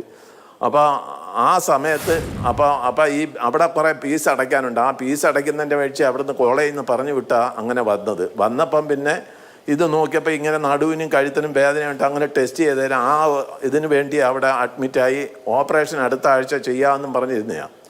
വലിയ തുക ഓപ്പറേഷന് വേണ്ടി കണ്ടെത്തേണ്ടിയിരിക്കുന്നു. അങ്ങനെ കഴിയാത്ത ഗതികേടിന്റെ പേരിൽ മാത്രമാണ് ഏതു പണക്കാരനും എത്തും എന്ന് നമ്മുടെ മുഖ്യമന്ത്രി അടക്കം അഭിമാനത്തോടു കൂടി പറഞ്ഞ നമ്മുടെ ആരോഗ്യ സംവിധാനത്തിലേക്ക്, നമ്മുടെ മെഡിക്കൽ കോളേജുകളിലേക്ക് ആ കുടുംബം എത്തുന്നത്. അതിനവർക്ക് കൊടുക്കേണ്ടി വന്ന വില വലുതാണ്. 250 രൂപയ്ക്ക് ഒരു മകനെ പഠിപ്പിച്ച് എഞ്ചിനീയറാക്കുകയും മകളെ നഴ്സിംഗിന് പഠിപ്പിക്കുകയും ചെയ്യുന്ന ഒരു അമ്മ, എൻ്റെ കുടുംബം ഇവളാണ് മുന്നോട്ട് കൊണ്ടുപോകുന്നതെന്ന് ആ കുടുംബത്തിൻ്റെ ഗൃഹനാഥനെ കൊണ്ട് അഭിമാനത്തോടെ, ആന്തലോടെ പറയിക്കുന്ന ഒരു സ്ത്രീ, ആ സ്ത്രീയാണ് നഷ്ടപ്പെട്ടു പോയത്. അതിന് എന്ത് കൊടുത്താലും മതിയാകില്ല എന്നുള്ളതാണ്. സർക്കാർ ഇന്ന് വളരെ പ്രാഥമികമായൊരു സഹായധനം എന്ന നിലയ്ക്ക് 50,000 രൂപ കൈമാറി. മറ്റുള്ളത് ക്യാബിനറ്റ് അടക്കം ചേർന്ന് നഷ്ടപരിഹാരം നൽകും എന്നുള്ളതൊക്കെയാണ് പ്രാഥമികമായി എടുക്കുന്ന തീരുമാനം. താൽക്കാലികമായ ജോലി നൽകുമെന്നടക്കമുള്ള തീരുമാനങ്ങൾ വരുന്നുണ്ട്. പക്ഷേ ഇതിനൊക്കെ അപ്പുറത്ത് അന്യായമായി നഷ്ടപ്പെട്ടു പോയ ഒരു ജീവൻ, അതിൻ്റെ വില എന്താണ് എന്നുള്ളത് ഈ സിസ്റ്റം തിരിച്ചറിയേണ്ടത്, ഇനിയൊന്നും അങ്ങനെ സംഭവിക്കാതിരിക്കേണ്ടതിൻ്റെ ആവശ്യകതയിലേക്ക് വിരൽ ചൂണ്ടുന്നതാണ്. ഈ വിഷയവുമായി ബന്ധപ്പെട്ട് ചാണ്ടി ഉമ്മൻ ഒരു ഘട്ടത്തിൽ ഞാൻ നേരത്തെ പറഞ്ഞതുപോലെ ആശുപത്രിയിൽ തന്നെ വലിയ തോതിൽ സമ്മർദ്ദം ചെലുത്തിയതിനു ശേഷമാണ് എന്നുള്ളത് അവരുടെ ബന്ധുക്കളടക്കം പറയുന്ന ഒരു കാര്യമാണ്. ആ ദൃശ്യങ്ങൾ കൂടി കാണാം.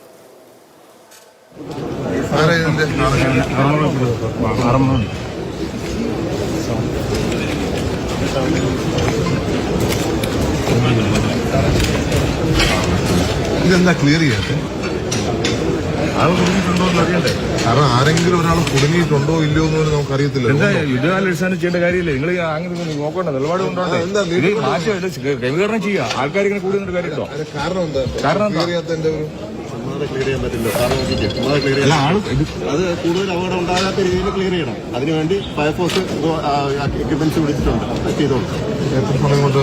ശ്രീ പ്രമോദ് പുഴങ്കര പറഞ്ഞതുപോലെ അതിനുള്ളിൽ ഏതെങ്കിലും ഒരു ജീവൻ പെട്ടുപോയിട്ടുണ്ടോ എന്ന് പരിശോധിക്കേണ്ടതൊക്കെ സംവിധാനം കാണിക്കേണ്ടുന്ന ഒരു മനുഷ്യത്വമാണ്. അതുണ്ടായില്ല എന്നുള്ളത് ഒരുപക്ഷെ അവർ പറയുന്നത് പോലെ ഒരുപക്ഷെ ആ കെട്ടിടം വീണുപോയപ്പോൾ തന്നെ നഷ്ടപ്പെട്ടൊരു ജീവനാകാം. എന്നിരുന്നാൽ പോലും അത് മനുഷ്യന് നൽകുന്നൊരു വിശ്വാസമുണ്ട്.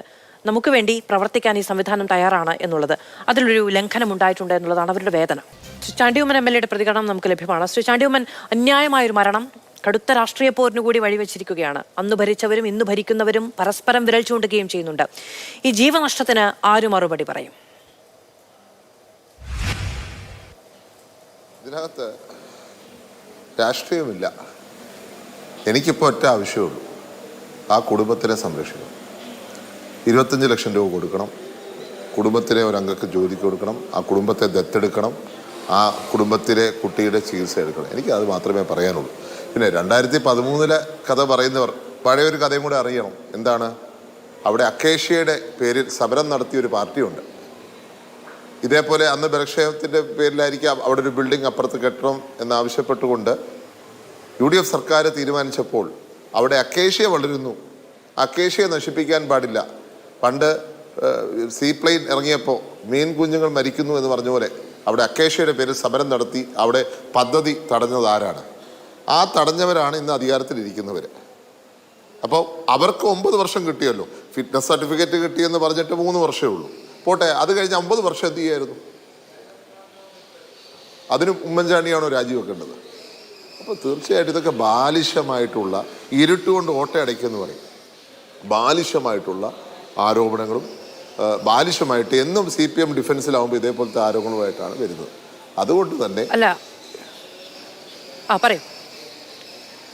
അതുകൊണ്ട് തന്നെ ഇത് മുഖവിലയ്ക്ക് ഞങ്ങൾ എടുക്കുന്നില്ല.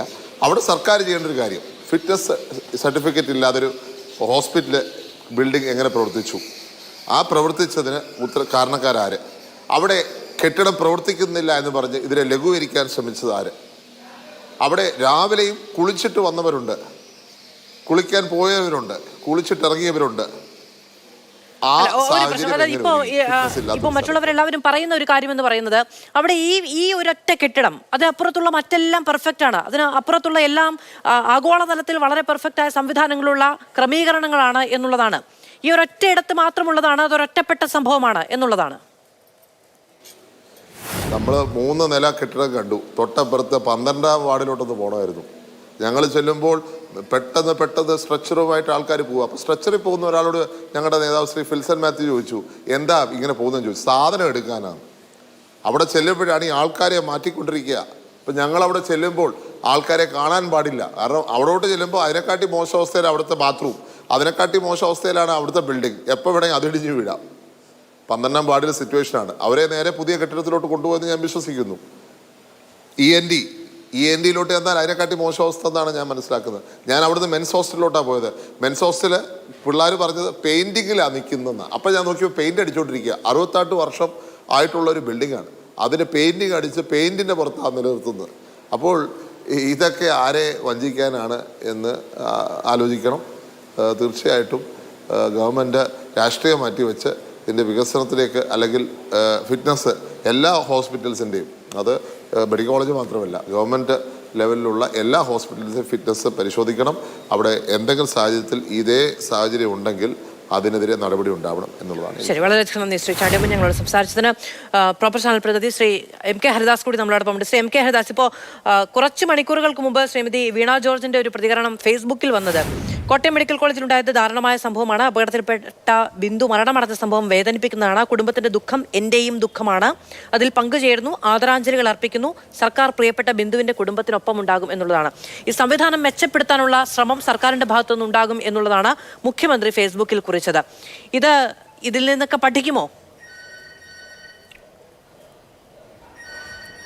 ആതുരശാലകൾ മരണക്കെണിയാവരുത് എന്ന് ബിന്ദുവിൻ്റെ അമ്മ ഇന്ന് പറഞ്ഞതായിട്ട് നിങ്ങൾ മാധ്യമങ്ങൾ റിപ്പോർട്ട് ചെയ്തിട്ടുണ്ട്.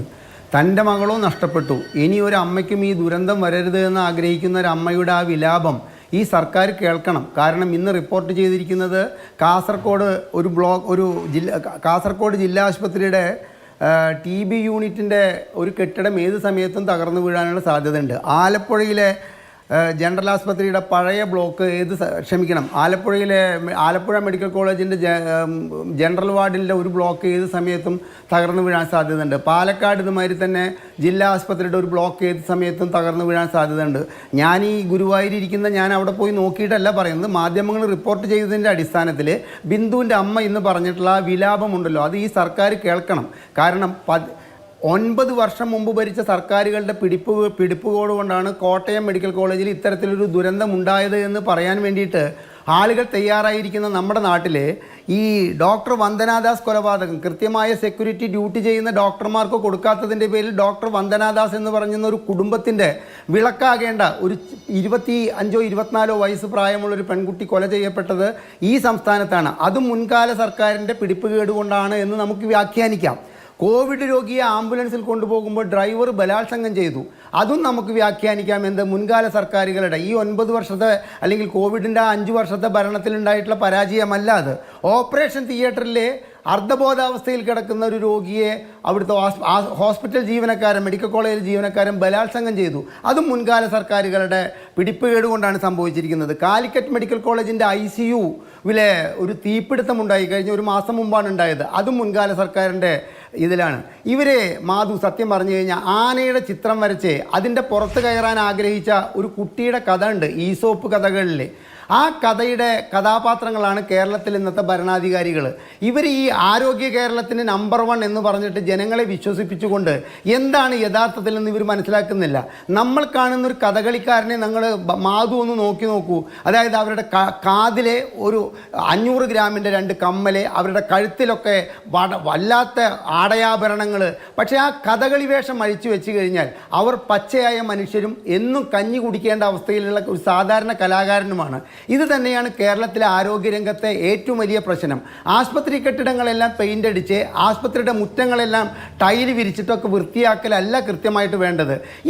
ഈ അപകടക്കണി ഉണ്ടായിട്ടുള്ള ഈ കെട്ടിടം 68 വർഷം പൈതൃകമായി സംരക്ഷിക്കപ്പെടേണ്ട ഒരു കെട്ടിടമാണോ? ഏതെങ്കിലും പുരാവസ്തു വകുപ്പ് അവിടെ നോട്ടീസ് കൊടുത്തിട്ടുണ്ടോ ഈ കെട്ടിടം ഇവിടെ സംരക്ഷിക്കണമെന്ന് പറഞ്ഞിട്ട്? ഇത് അപകടക്കണിയാണെന്ന് ഈ സൂപ്രണ്ടിന് അറിയാമെങ്കിൽ എന്തുകൊണ്ട് ഈ സൂപ്രണ്ട് അവിടുത്തെ വൈദ്യുതി വിച്ഛേദിക്കാനുള്ള ഏർപ്പാട് ചെയ്തു? അവിടെ ലൈറ്റും വെള്ളവും കിട്ടിയത് കൊണ്ടല്ലേ ഈ ബിന്ദുവിനെ പോലുള്ള പാവങ്ങൾ അവിടേക്ക് പ്രാഥമിക ആവശ്യങ്ങൾ നിറവേറ്റാൻ വേണ്ടി പോയത്.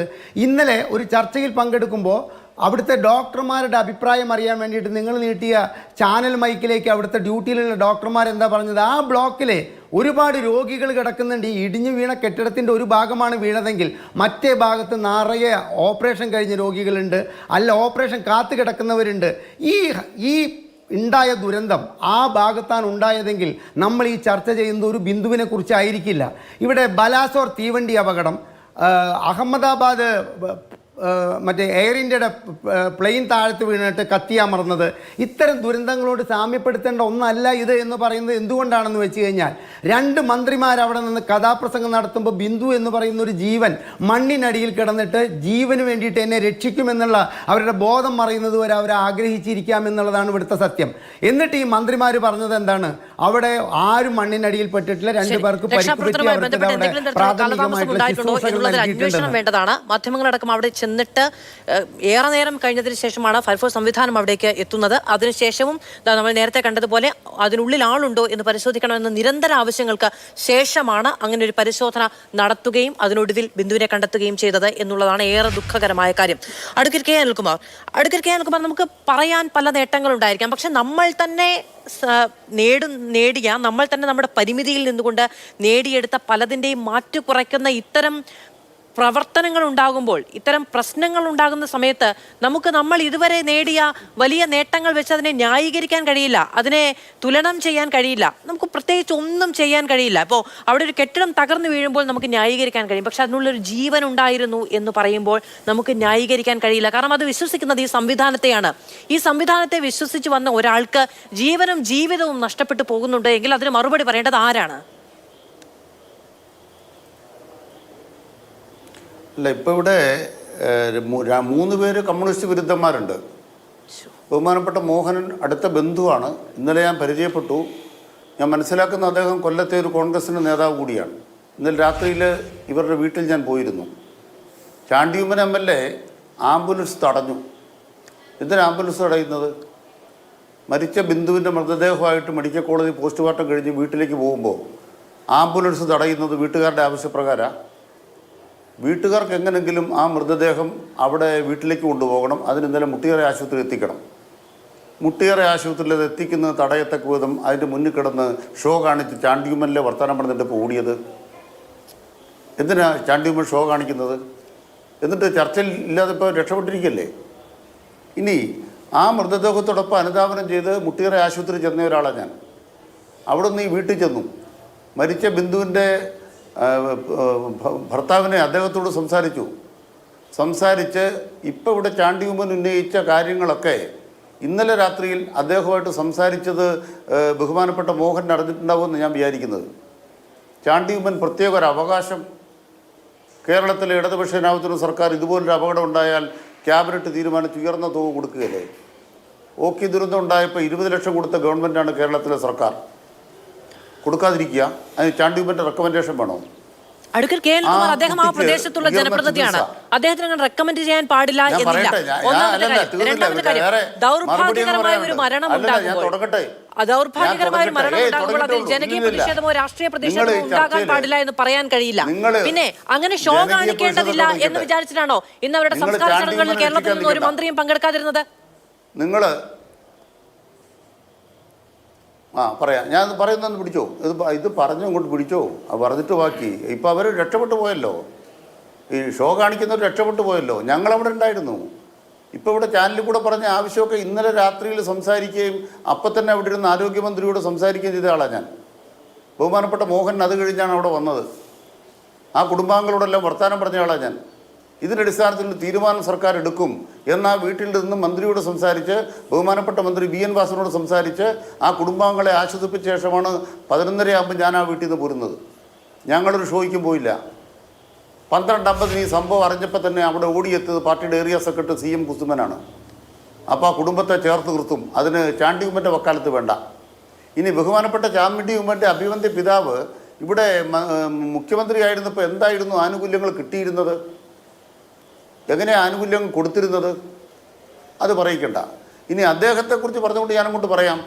സർക്കാർ ആശുപത്രിയിൽ ജനിച്ച്, സർക്കാർ സ്കൂളിൽ പഠിച്ച്, സർക്കാർ ഓഫീസിൽ ജോലി ചെയ്ത്, സർക്കാർ ബസ്സിൽ സഞ്ചരിച്ച്, സർക്കാരിൻ്റെ പെൻഷൻ വാങ്ങി, സർക്കാരിൻ്റെ ശ്മശാനത്തിൽ മരിച്ചു വീഴുന്ന കാലം അവസാനിച്ചു.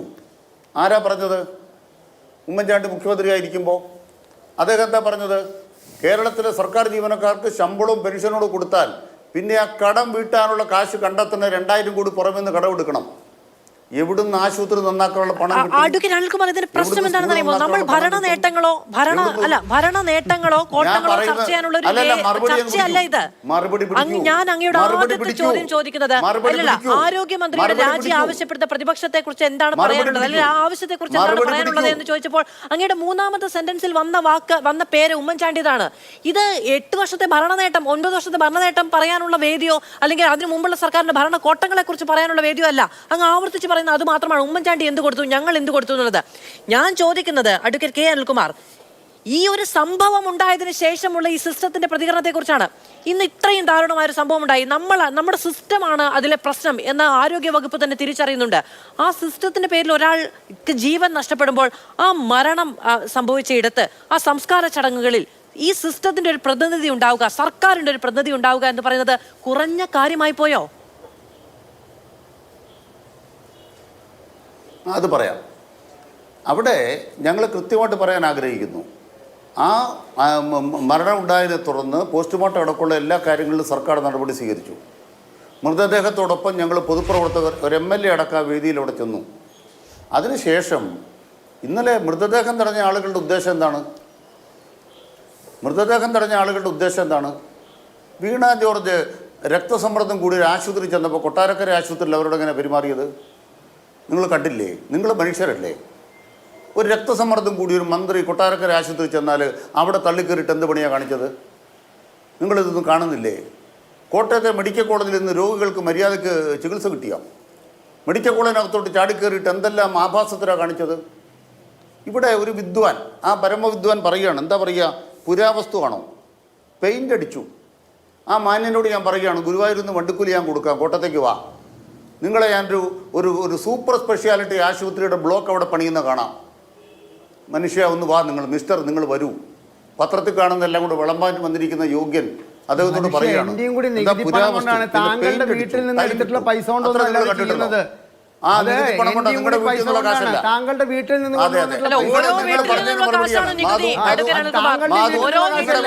താങ്കളുടെ വീട്ടിൽ നിന്നുള്ള കാശാണെങ്കിലാണ് എന്നെ കാണിക്കേണ്ടത്. സർക്കാരിന്റെ കാശ് എടുത്തിട്ട് ചെയ്യുന്ന കാര്യത്തിന് എന്താ അത്ര വിളിച്ചു പറയാനുള്ളത്? ശരി, ഞാൻ എന്റെ അവസരമാണോ മാധു? ഇത് അദ്ദേഹത്തിന്റെ അവസരമാണോ? അല്ല, ഇത് അങ്ങയുടെ അവസരമാണ്. വ്യക്തിപരമായ കാര്യങ്ങൾ അങ്ങോട്ടും ഇങ്ങോട്ടും അദ്ദേഹം പറഞ്ഞതിന് മറുപടിയാ പറഞ്ഞത്. അതെ, അദ്ദേഹത്തിന്റെ മറുപടിയാണ് പറഞ്ഞത്. ആ മാന്യൻ പറഞ്ഞത് എന്താണ്? മെഡിക്കൽ കോളേജ് ടൈലിട്ടിട്ടേ ഉള്ളൂ, മെഡിക്കൽ കോളേജ് പെയിന്റ് അടിച്ചിട്ടേ ഉള്ളൂ, മെഡിക്കൽ കോളേജ് പെയിന്റ് അടിച്ചിട്ടേ ഉള്ളൂ, ടൈലിട്ടിട്ടേ ഉള്ളൂ എന്നൊരു വിദ്വാൻ ഇവിടെ വിദഗ്ധ ചർച്ചയ്ക്ക് നടത്തുന്ന വിദഗ്ധം വന്ന് വിളമ്പുമ്പോൾ ആ വിളമ്പുന്നതല്ല സത്യം. ഇത് അവിടെ ഒരു ഉജ്ജ്വലമായിട്ടുള്ള നല്ല നിലയ്ക്കുള്ള ഒരു ആധുനിക ആശുപത്രി തന്നെ അതിങ്ങോട്ട് പറഞ്ഞോളൂ. അതെന്തിനാണ് വിഴുങ്ങിയത്? പഞ്ചനക്ഷത്ര ഹോട്ടലിനെ ലജ്ജിപ്പിക്കും വിധം നമ്മൾ പറഞ്ഞ ആശുപത്രിയിലാണ് ഒരു കെട്ടിടം ഇടിഞ്ഞു വീണ് ഒരു സ്ത്രീ മരിച്ചു പോയത്. വരുമല്ലോ. സംശയം എന്താണ്? ഒരു ആശുപത്രിക്ക് ചരിത്രവും വർത്താനുണ്ട്. ആ ചരിത്രത്തിനകത്ത് 60 കൊല്ലം പഴക്കമുള്ള കെട്ടിടം എല്ലാം കൊണ്ട് ഒരു ദിവസം പൊളിച്ചു മാറ്റിയിട്ട് പുതിയതിലേക്ക് പണിയാൻ പറ്റുമോ? ഒരു ദിവസമല്ല, 2013 മറ്റൊരു സർക്കാർ, ശേഷം 9 വർഷം വേറൊരു സർക്കാർ. ഈ 9, 3, 11 വർഷം അവിടെ 9, 3, 12 വർഷം 12 വർഷം അവിടെ കെട്ടിടം ഉണ്ടായിട്ട് സംവിധാനം മുഴുവൻ കയ്യും കെട്ടി നോക്കി നിന്നു. രണ്ട് വിദ്വാന്മാർ ഇവിടെ പറഞ്ഞതിന് മറുപടി പറയാൻ എന്നെ അനുവദിക്കണം. ഞാൻ വേറൊരു ചാനലിൽ ചർച്ച കയറ്റ ആളാണ്. ഞാൻ നിങ്ങൾ പലവട്ടം പറഞ്ഞിട്ട് വന്നയാളാ. ഇങ്ങനെയുള്ള ആളുകളെ കൊണ്ടിരുത്തിയിട്ട്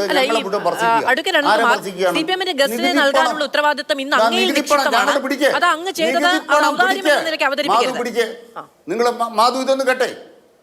ഒരവതാരമല്ല, ഞാൻ പറയട്ടെ. ഉമ്മൻചാണ്ടി സർക്കാരിന്റെ കാലത്ത് കിബി ഉണ്ടോ? ഉമ്മൻചാണ്ടി സർക്കാരിന്റെ കാലത്ത് ആർദ്രം മിഷൻ ഉണ്ടോ?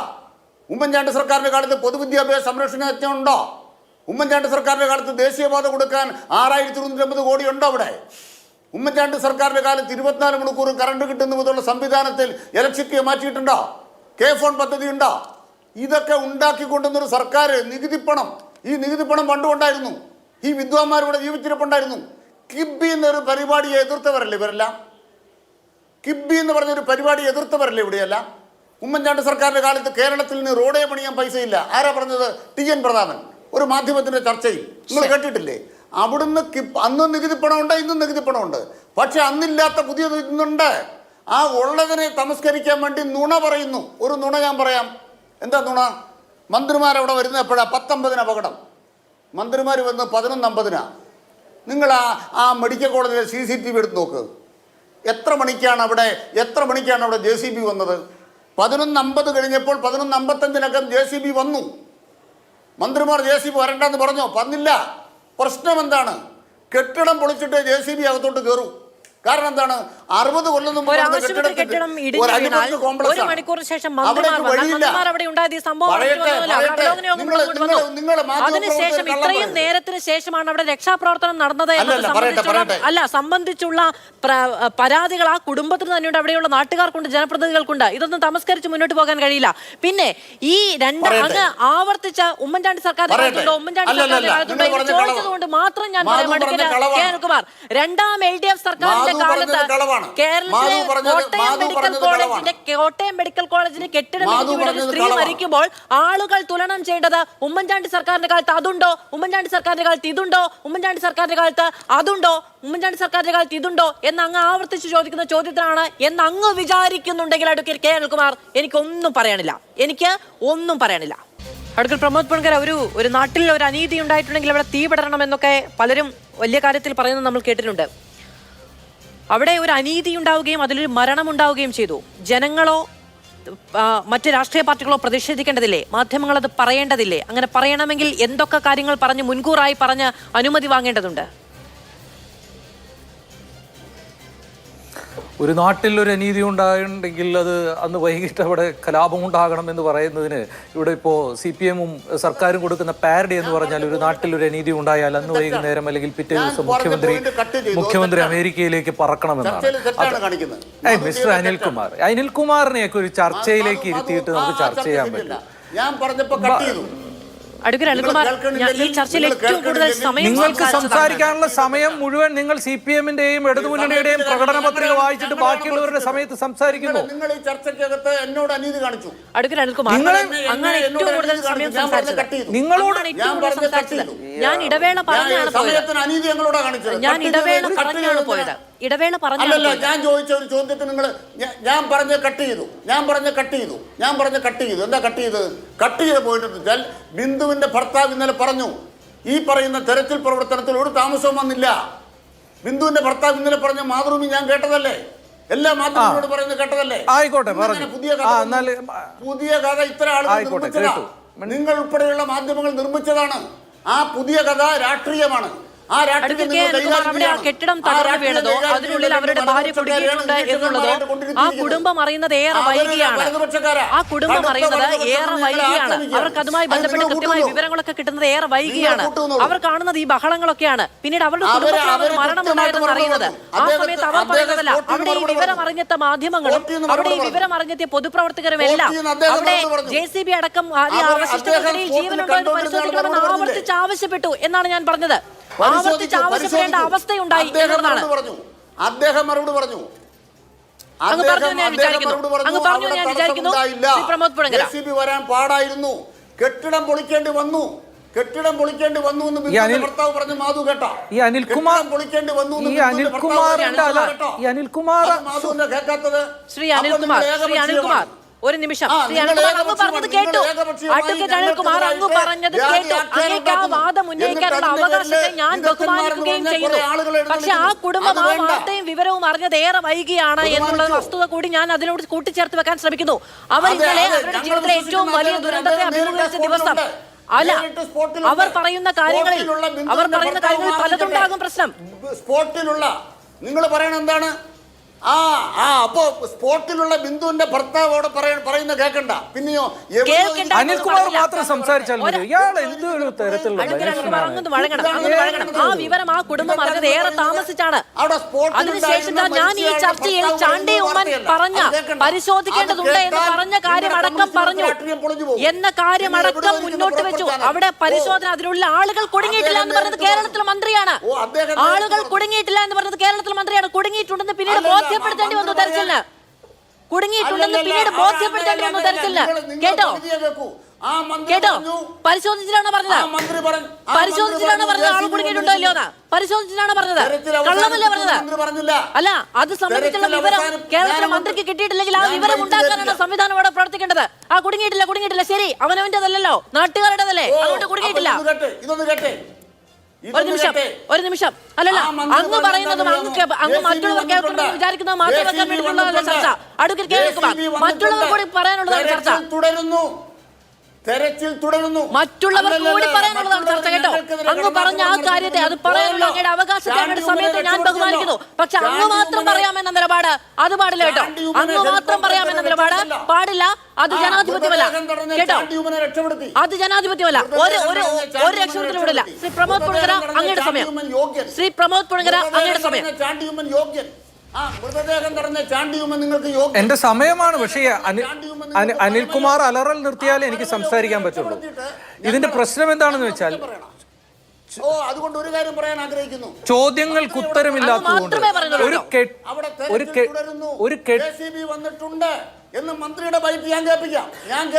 അല്ലല്ല, അങ്ങ് പറയാനുള്ളതും കേൾക്കാനുള്ളതും മാത്രമല്ല ചർച്ച. അങ്ങ് കുറച്ച് ജനാധിപത്യ ബോധ്യം കാണിക്കണം ശ്രീ അനിൽകുമാർ. അങ്ങ് കുറച്ച് ജനാധിപത്യ ബോധം കാണിക്കണം. 1 മണിക്കൂറിന് ശേഷമാണ് മന്ത്രിമാർ വന്നതെന്നും അതിനുശേഷമാണ് JCB വന്നത് എന്നും അങ്ങ് പറഞ്ഞു. ഒരു ആശുപത്രി കെട്ടിടം ഇടിഞ്ഞു പൊളിഞ്ഞു വീണാൽ അവിടെ 1 മണിക്കൂറിന് ശേഷമല്ല JCB വരേണ്ടത് എന്നാണ് ഒരു എളിയ പൗരൻ എന്ന നിലയ്ക്ക് ഞാൻ മനസ്സിലാക്കുന്നത്. അതിനുള്ളിൽ ജീവനുണ്ടോ എന്നുള്ള പരിശോധന 1 മണിക്കൂർ മുമ്പിൽ നടക്കണം. അല്ല, പറ്റില്ല. ഇനി പറയാൻ പറ്റില്ല. മറ്റുള്ളവരോട് കാണാൻ വന്നിരിക്കുന്നതല്ല, മറ്റുള്ളവർ കാണാനും കേൾക്കാനും മാത്രം വന്നിരിക്കുന്നവരല്ല, സംസാരിക്കാൻ കൂടി വന്നിരിക്കുന്നവരാണ്. ശ്രീ പ്രമോദ് പുഴങ്കര അങ്ങയുടെ സമയം. എന്നോട് ക്ഷമിക്കണം അനിൽകുമാർ. ശ്രീ പ്രമോദ് പുഴങ്കര അങ്ങയുടെ സമയം. ഒരു ഭരണകൂടത്തിനും ഒരു ഭരണ സംവിധാനത്തിനും ഉത്തരമില്ലാതിരിക്കുമ്പോൾ എങ്ങനെയാണ് തീർത്തും ജനാധിപത്യ വിരുദ്ധമായ രീതിയിൽ ആക്രോശിച്ച് ഒരു ചർച്ചയെ, സംവാദത്തിനെ വഴിമാറ്റുക എന്നുള്ളതിൻ്റെ ഉദാഹരണമാണ് അനിൽകുമാറിനെ പോലുള്ള ജനാധിപത്യ വിരുദ്ധന്മാരൊക്കെ. ഇതാണ് ഈ സർക്കാർ ചെയ്തുകൊണ്ടിരിക്കുന്നത്. ഈ കെട്ടിടം പൊളിഞ്ഞു വീണതിൻ്റെയും വളരെ കൃത്യമായിട്ട് ഈ പൊതുജനാരോഗ്യ സംവിധാനത്തിൻ്റെ ക്രമക്കേടുകളെ കുറിച്ചും അതിലെ വീഴ്ചകളെക്കുറിച്ചും പറയുമ്പോൾ മറ്റു 100,000 കാര്യങ്ങൾ പറയുകയും ഉമ്മൻചാണ്ടി എന്ന് 100 ആവർത്തിക്കുകയും ഒക്കെ ചെയ്ത് തങ്ങളുടെ പ്രശ്നത്തിൽ നിന്നും രക്ഷപ്പെടാനാണ് ഇവർ ശ്രമിക്കുന്നത്. ഈ ഭരണ സംവിധാനത്തിലുള്ള ഇയാളടക്കമുള്ള ഇത്രയും ആളുകൾ, നമ്മുടെ മുഖ്യമന്ത്രി അടക്കമുള്ളവർ, അവർക്ക് വേണ്ടി പ്രത്യേകമായി ഒരുക്കി വെച്ച സംവിധാനങ്ങളല്ല എങ്കിൽ ഒരു മെഡിക്കൽ കോളേജിലെയോ ജനറൽ ആശുപത്രിയിലെയോ ഒക്കെ ഒരു ടോയ്ലറ്റിൽ വരെ പോയി നോക്കട്ടെ, ഒരു ദിവസം പോലും പോകില്ല. നിങ്ങൾക്കറിയാമല്ലോ, മെഡിക്കൽ കോളേജുകളടക്കം കേരളത്തിൽ അതിമാരകമായ രോഗമുള്ളവർക്കടക്കം ഒരു കട്ടിലിൽ 2 പേരൊക്കെ കിടക്കുന്ന അവസ്ഥയുള്ളതാണ്. പുലർച്ചെ 5 മണിക്കൊക്കെ പോയിട്ടാണ് ആളുകൾ ടോക്കൺ എടുക്കുന്നത് ഇവിടെ ഡോക്ടറെ കാണാൻ. കേരളത്തിന്റെ പൊതുജനാരോഗ്യ സംവിധാനം എന്ന് പറയുന്നത് ഒരുപാട് മാറ്റങ്ങൾ ആവശ്യം വേണ്ടി വരുന്ന ഒന്നാണ്. പകരം ഇവർ ചെയ്യുന്ന എന്താ? ജനങ്ങൾക്ക് ഔദാര്യമാണ് തങ്ങൾ നൽകുന്നത് എന്നാണ് പറയുന്നത്. കെട്ടിടം പൊളിഞ്ഞു വീണ പ്രശ്നത്തെക്കുറിച്ച് പറയുമ്പോൾ അതിൽ എന്തുകൊണ്ട് ഒരു മനുഷ്യന്റെ ജീവൻ ഇവിടെ നഷ്ടപ്പെട്ട ഒരു വിഷയത്തെക്കുറിച്ച് പറയുമ്പോൾ, അങ്ങനെ മനുഷ്യന്റെ ജീവൻ നഷ്ടപ്പെട്ടത് ഇവിടുത്തെ അഡ്മിനിസ്ട്രേറ്റീവ് അനാവസ്ഥയും രാഷ്ട്രീയമായ ദുരധികാരത്തിന്റെ പ്രകടനവുമാണ് എന്ന് പറയുമ്പോൾ, പകരം കഥാപ്രസംഗം നടത്തിയിട്ട് താലൂക്ക് ആശുപത്രിയിൽ കാത്തലാബ് നിയമിച്ച മന്ത്രിയാണ് എന്നൊക്കെയാ പറയുന്നത്. ഇതൊക്കെ മന്ത്രിയുടെയും ഇവരുടെയും ഔദാര്യമാണ്. നോക്കൂ, പ്രൊപ്പഗാൻഡയിലാണ് ഈ സർക്കാർ നിലനിൽക്കുന്നത്. സമ്പൂർണ്ണമായ പ്രൊപ്പഗാൻഡയിലാണ് ഈ സർക്കാർ നിലനിൽക്കുന്നത്. പാലത്തിന് അല്ല, ഇപ്പൊ മറ്റുള്ളവർക്ക് അനിൽകുമാർ വരണ്ട, അനിൽകുമാർ ചർച്ചയിലില്ലെങ്കിൽ ആർക്കാ ബുദ്ധിമുട്ട്? നിങ്ങൾ അല്ലല്ല, അത്തരക്കാരും ഇത്തരക്കാരും ഒന്നുമില്ല. എല്ലാവരും അഭിപ്രായമുള്ളവരും എല്ലാവരുടെ അഭിപ്രായത്തെയും റെസ്പെക്ട് ചെയ്യേണ്ടതാണ്. അപ്പൊ അങ്ങ് പറയുന്നതിനോട് മറ്റുള്ളവർ പറയുന്നതിനോട് അങ്ങേക്കോ അനുഭവമില്ലെങ്കിൽ ഇത്തരക്കാരും അത്തരക്കാരും ഇല്ല. ചർച്ചയിൽ, ജനാധിപത്യപരമായ ചർച്ചയിൽ ഇത്തരക്കാരും അത്തരക്കാരും ഇല്ല. ഇവിടെ അങ്ങനെ ഇത്തരക്കാരും അത്തരക്കാരും ഇല്ല. ഇത് എല്ലാവർക്കും അഭിപ്രായം പറയാനുള്ള വേദിയാണ്. ശരി, എന്റെ സമയം പൂർണ്ണമായി പൂർത്തിയാക്കുകയാണ്. എന്നോട് മറ്റു പാനലിസ്റ്റുകൾ ക്ഷമിക്കുകയും വേണം. ക്ഷമിക്കുകയും ചെയ്യണം. ജനം ഇത് കേൾക്കുന്നുണ്ട് എന്നുള്ളതാണ് ഏറ്റവും വലിയ പ്രതീക്ഷ.